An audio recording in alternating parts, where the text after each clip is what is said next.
Hey, yo, what's good, Double Clutch Nation? It's your boy Ygos, and today we're going over the first 3 days of the NBA season. It has been beautiful. I am going to try to be a little quick because at 3 p.m. today, it is currently 2.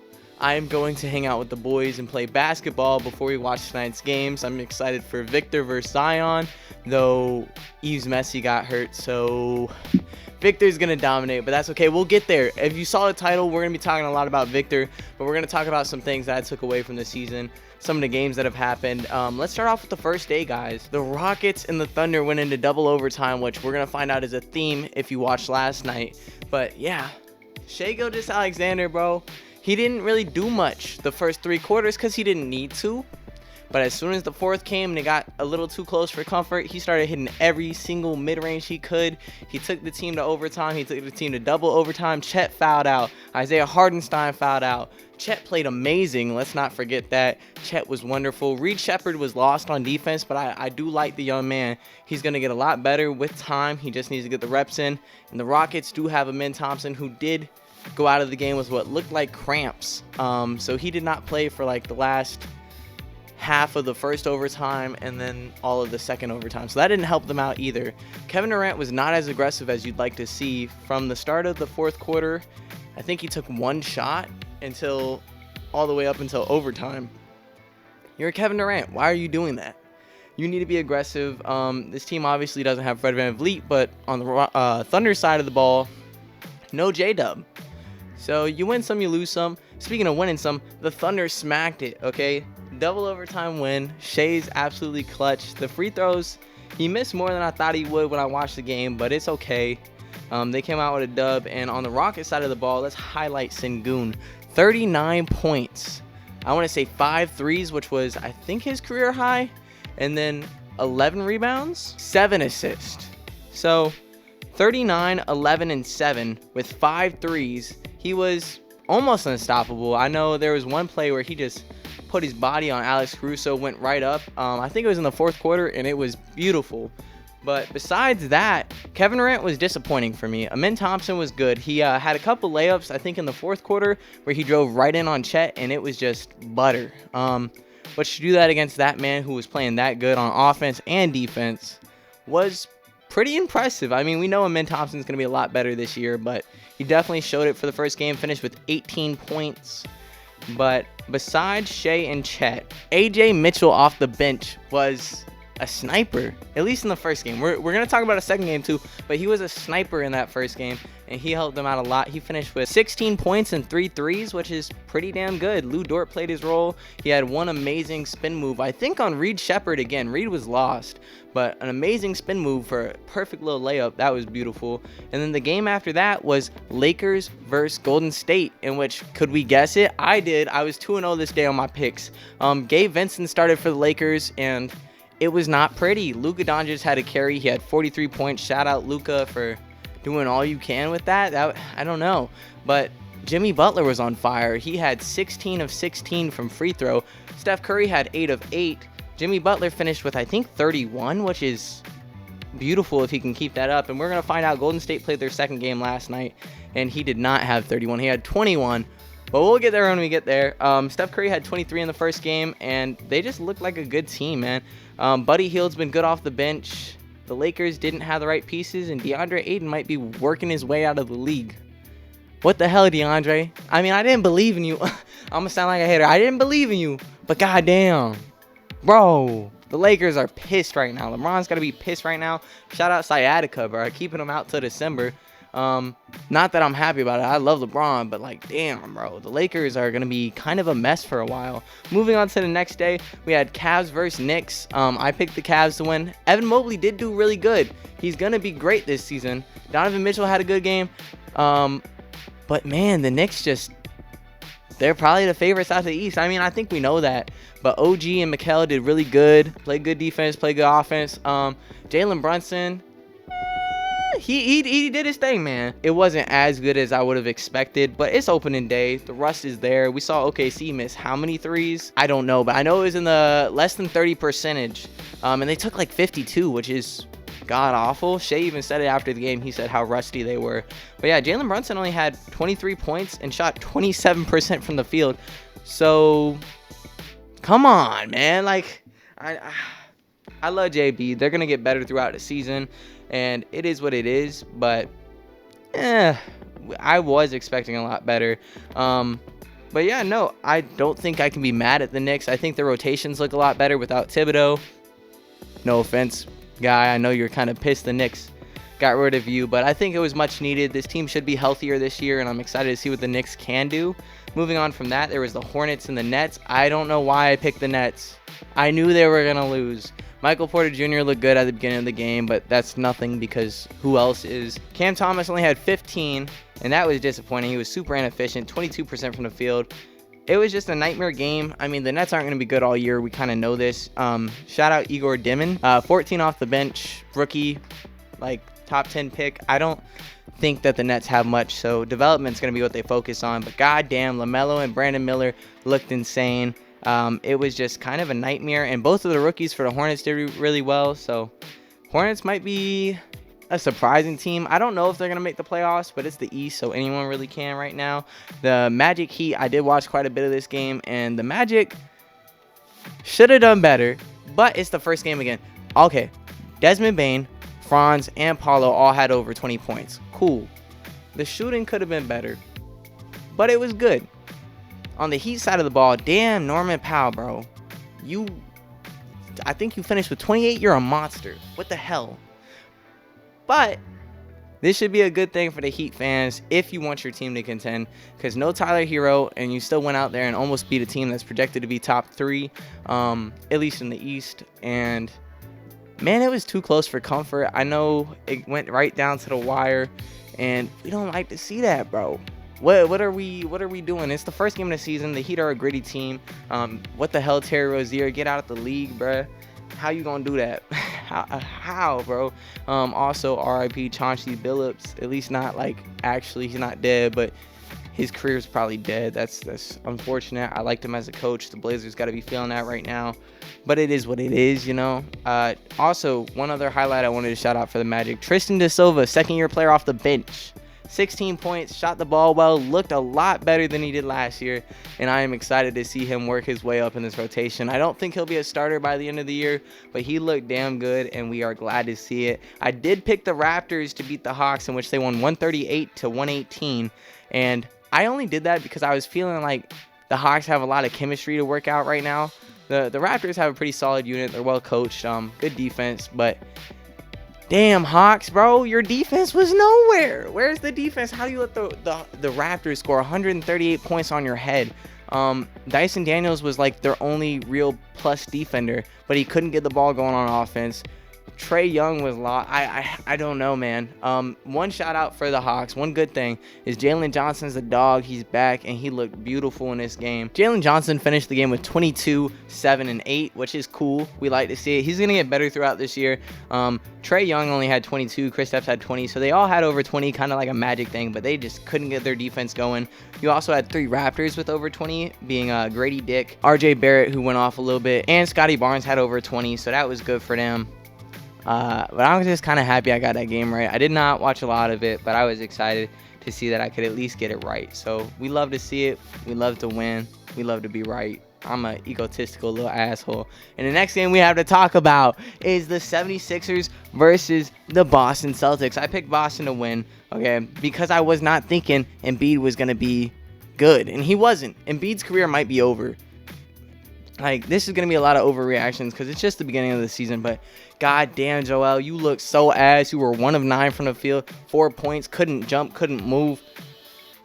And they couldn't play your bitch ass. That was crazy. But you know what I didn't account for when I picked the Celtics to win? Goddamn, VJ Edgecombe and Tyrese Maxey. Tyrese had 40. VJ Edgecombe had 34. He missed those free throws at the end that made me think Peyton Pritchard was about to say today. Shout out PP missing those 2 shots, bro.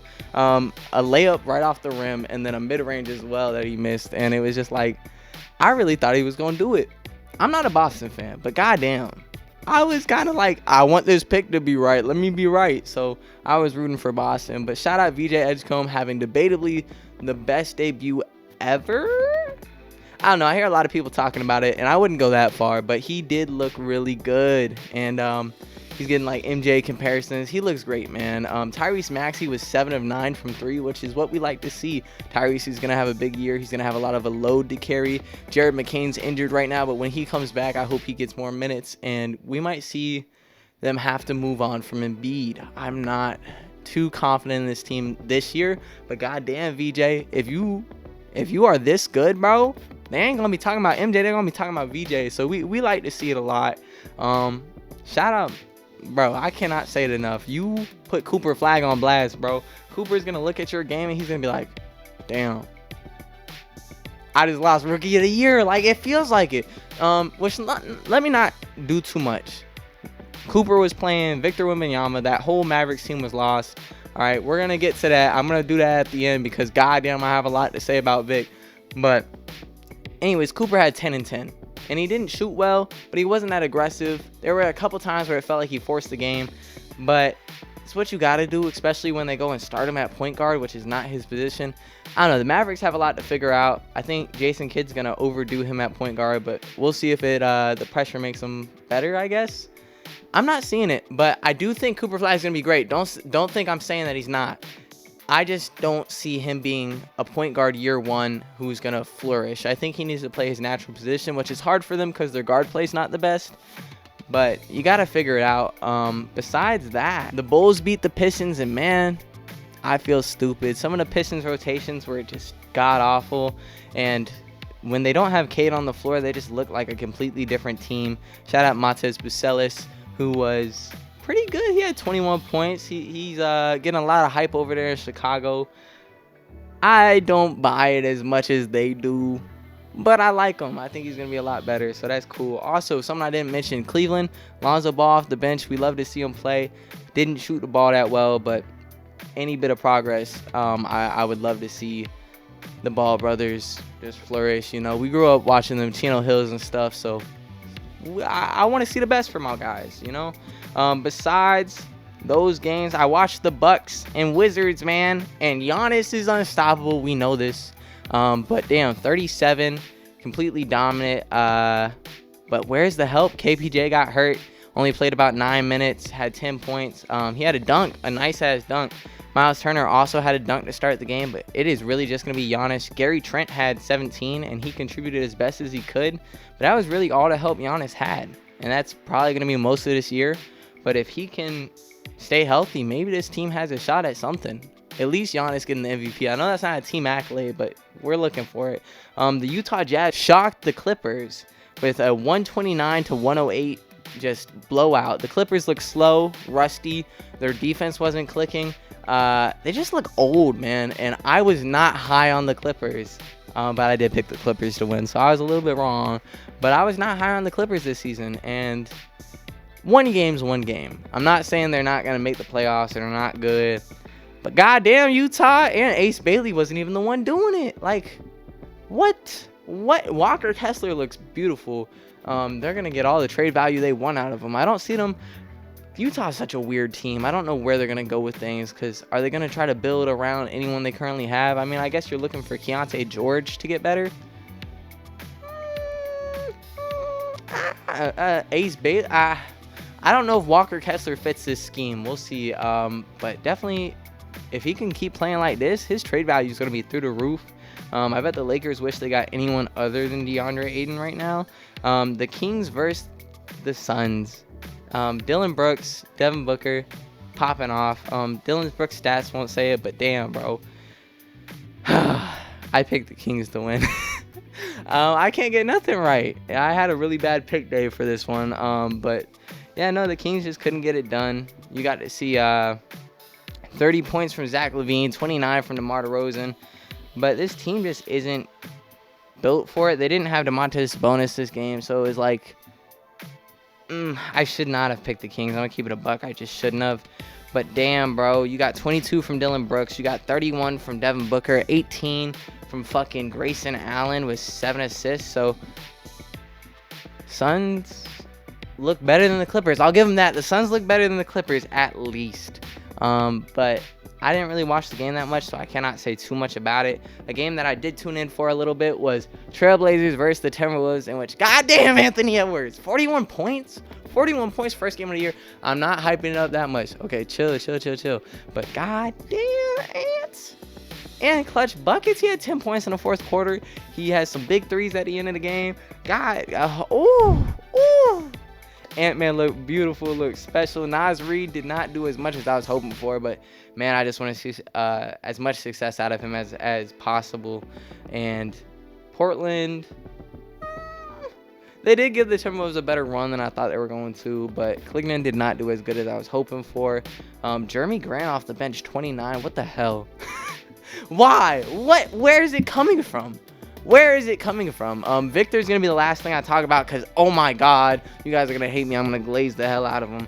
But we move on to yesterday's games in which Thunder went into double overtime again. How did the Thunder do that? Double overtime against the Pacers, the finals rematch. Andrew Nembhard got hurt. I was thinking he was going to have a big game, but goddamn, unfortunate. Benedict Mathurin, though, stepped up to the plate, baby. Benedict Mathurin.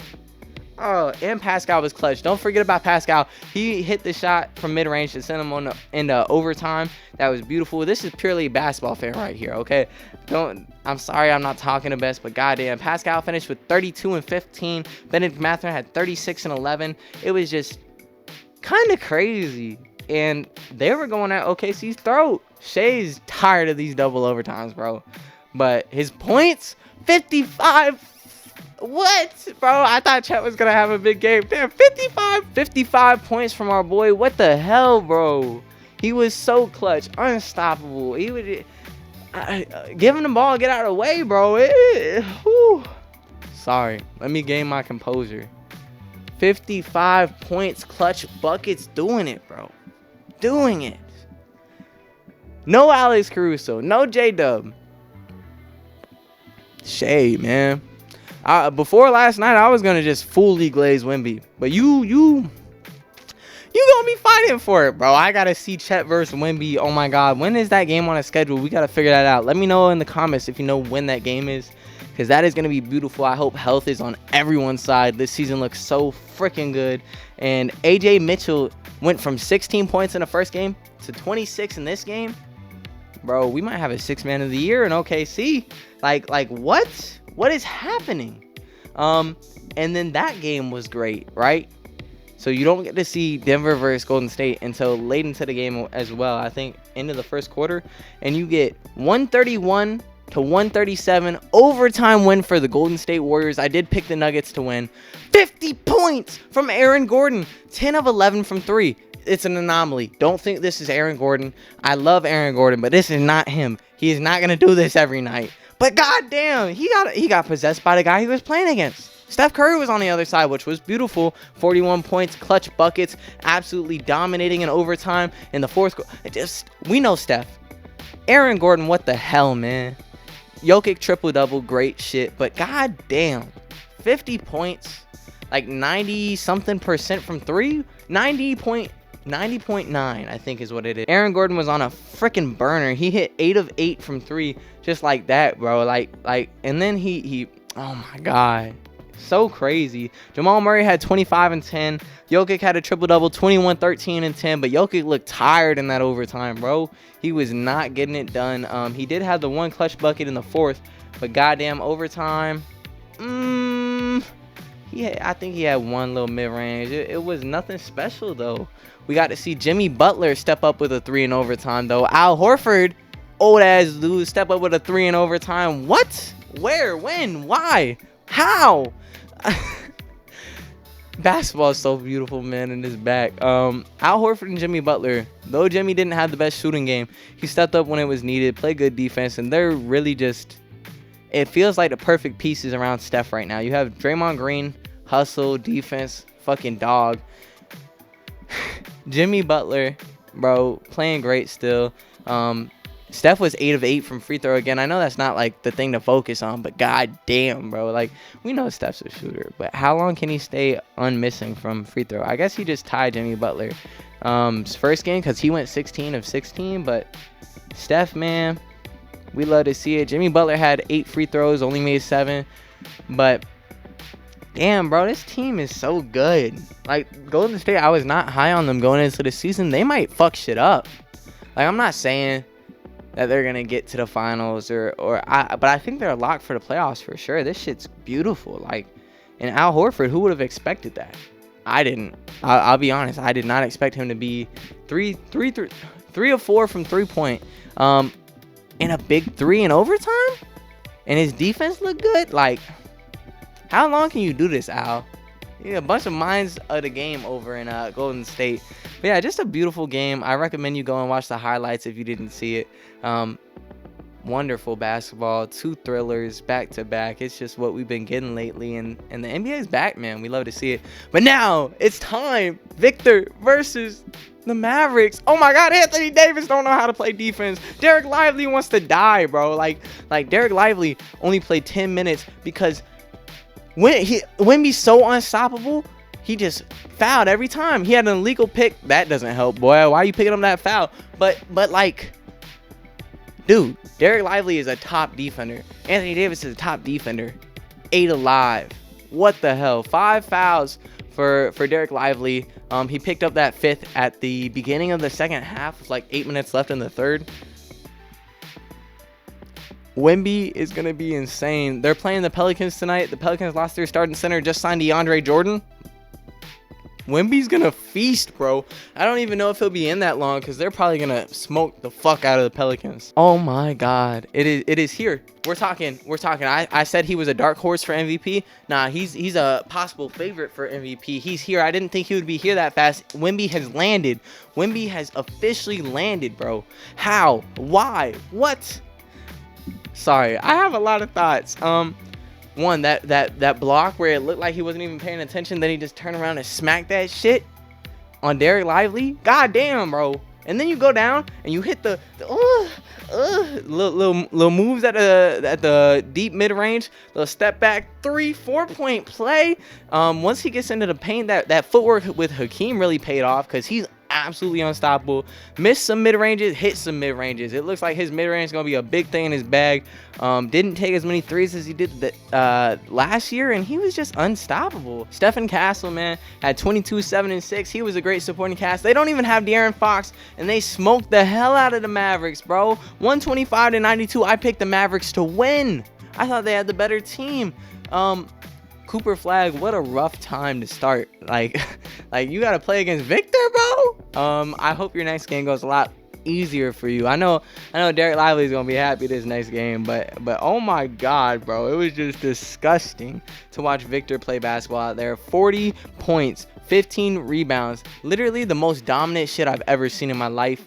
And it's an exaggeration maybe, but like recency bias and not being able to think like LeBron, bro. I've seen LeBron's 2018 run. I know they didn't win, but goddamn, he was dominant. Giannis has had some fucking dominant moments. Victor was different. Victor could be MVP. Victor could be the GOAT. All he needs is health on his side. And I'm so excited to see this team at full potential. We're talking possible championship. Like the shit I saw against the Mavericks, a team that I thought was going to win, a team that I thought their defense would be able to at least do something against Wemby. He made one of the 2 best defensive bigs. And I know they were missing Daniel Gafford, but he made those 2 good-ass defensive bigs lost. Looked like they were having a terrible night. Man, I cannot say it enough. Wemby MVP, bro. I fucked up by not picking him. Finals possibility. We're looking at OKC, man, out the West. We're talking about, the Spurs were not a team I thought was gonna make it, and then goddamn, you put belt to ass. They're gonna make. Oh, they're not gonna make it. They might. There's gonna be 2 giants in the West. We're talking Shea, Chet, J-Dub, and the dynasty that's going to be created over there. And then we got the Spurs doing some stupid shit again, where they're creating a dynasty. Like, if Victor stays healthy, bro. And Dylan Harper looked good. He had 15. Dude. The Spurs could be a problem. Victor is a problem. Victor is here. Victor has landed off of his starship, and he is here to fuck shit up. Let me know what you guys think. Okay, I'm going to cut it short because I got to hoop. And I gotta watch basketball later. I'm so happy basketball is back. Enjoy basketball. Enjoy Fugglers. That's those things up there. Enjoy every game you can. And I hope you enjoyed the video. Leave a like, comment, subscribe. Let me know what you think. I'm sorry that it wasn't too analytical like usual. I'm just happy that basketball is back, man. I'm happy to be a fan. I'm happy to be here for all of this. And with all that said, stay blessed.